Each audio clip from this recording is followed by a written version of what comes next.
Hi friends, welcome back to tech railway. Kakatiya ఎక్స్ప్రెస్కి దయచేసి sleeper కోచెస్ని ఏర్పాటు చేయండి.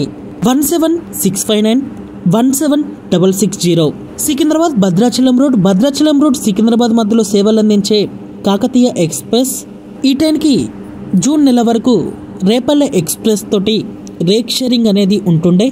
రేపల్లె ఎక్స్ప్రెస్ తోటి రేక్ షేరింగ్ అనేది ఉన్నప్పుడు ఈ ట్రైన్కి 11 స్లీపర్ కోచెస్ అనేవి ఉంటుండే. ఇంకా జూన్ నెలలో ఈ ట్రైన్ యొక్క రేక్ షేరింగ్ అనేది మార్చడం జరిగింది. హైదరాబాద్ నుండి ఇక్కడ కర్నూలు సిటీ నుండి హైదరాబాద్కి ప్రయాణించే హండ్రీ ఎక్స్ప్రెస్, సిర్పూర్ కాగజ్ నగర్ నుండి బీదర్ నుండి హైదరాబాద్కి ప్రయాణించే ఎక్స్ప్రెస్ ట్రైను. ఈ రైళ్లతోటి ఈ కాకతీయ ఎక్స్ప్రెస్కి జూన్ నెలలో కొత్తగా రేక్ షేరింగ్ అనేది ఇవ్వడం జరిగింది. ఈ రైళ్ళు అనేవి మార్నింగ్ పూట ప్రయాణించడంతో ఈ రైళ్లలో కేవలం సిట్టింగ్ మాత్రమే అందుబాటులో ఉంది. కేవలం జనరల్ అలాగే సెకండ్ సిట్టింగ్ కోచెస్ అనేవి అందుబాటులో ఉంటాయి. ఈ కాకతీయ విషయానికి వస్తే ఈ ట్రైను ఉదయం ఇక్కడ భద్రాచలం రోడ్లో బయలుదేరి మధ్యాహ్నం వరకు సికింద్రాబాద్కి చేరుకుంటుంది. సరే, ఇది బాగానే ఉంది.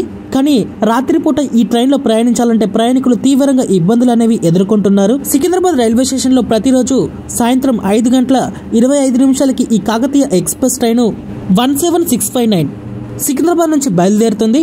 ఆ తర్వాత ఇది భద్రాచలంకి అదే రోజు రాత్రి 11:45 చేరుకోవాల్సిన ఈ ట్రైను ఎప్పుడు కూడా ఆన్ టైం అనేది నడవదు. ప్రతిరోజు ఈ ట్రైను డిలేగానే ప్రయాణిస్తుంది. గత కొన్ని రోజులుగా ఈ ట్రైను రాత్రి 2-3 గంటల సమయంలో భద్రాచలం రోడ్డుకి చేరుకుంటుంది. ఒక్కొక్కసారి 4 నుంచి 5 గంటల మధ్యలో కూడా ఈ ట్రైను భద్రాచలం రోడ్డుకి చేరుకుంటుంది. సికింద్రాబాద్లో బయలుదేరిన ప్రయాణికులు 10 నుంచి 11 గంటల వరకు ఈ ట్రైన్లో కూర్చొని ప్రయాణించడం అనేది ఇబ్బందిగా మారిందని చెప్పుకోవచ్చు. భద్రాచలం రోడ్ నుండి సికింద్రాబాద్కి వెళ్ళడానికి కేవలం 2 రైళ్లు మాత్రమే అందుబాటులో ఉంటాయి. రాత్రి సూపర్ ఫాస్ట్కి సికింద్రాబాద్కి చేరుకొని అక్కడ ఉదయం నుంచి సాయంత్రం వరకు వివిధ రకాల పనులను చూసుకొని, కొంతమంది హాస్పిటల్కి వెళ్ళి అక్కడ పనులను చూసుకొని తిరుగు ప్రయాణంలో ఈ కాకతీయ ఎక్స్ప్రెస్కి ప్రయాణించడానికి ఎక్కువగా ఇంట్రెస్ట్ అనేది చూపిస్తారు. ఇప్పుడు ఈ రైల్లో స్లీపర్ కోచెస్ అనేవి తీసేయడంతో ఈ ట్రైన్లో ప్రయాణించవలసిన పేషెంట్లు అలాగే పెద్ద వయసు ఉన్నవారు తీవ్రంగా ఇబ్బందులు అనేవి ఎదుర్కొంటున్నారు. దయచేసి ఈ ట్రైన్లో స్లీపర్ కోచెస్ అనేవి తిరిగి ఏర్పాటు చేయండి అని ప్రయాణికులు కోరుకుంటున్నారు.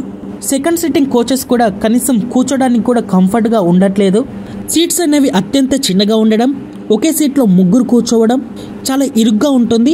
అలాగే 10 నుంచి 11 గంటల వరకు ఇలా కూర్చొని ప్రయాణించడం అనేది చాలా వరకు నరకంగా ఉంటుందని ప్రయాణికులు తెలియజేస్తున్నారు. ఒకసారి రైల్వే శాఖ కూడా దీని మీద దృష్టి పెట్టి ఈ ట్రైన్కి స్లీపర్ కోచెస్ని తిరిగి ఏర్పాటు చేయాలని ప్రయాణికులు కోరుకుంటున్నారు.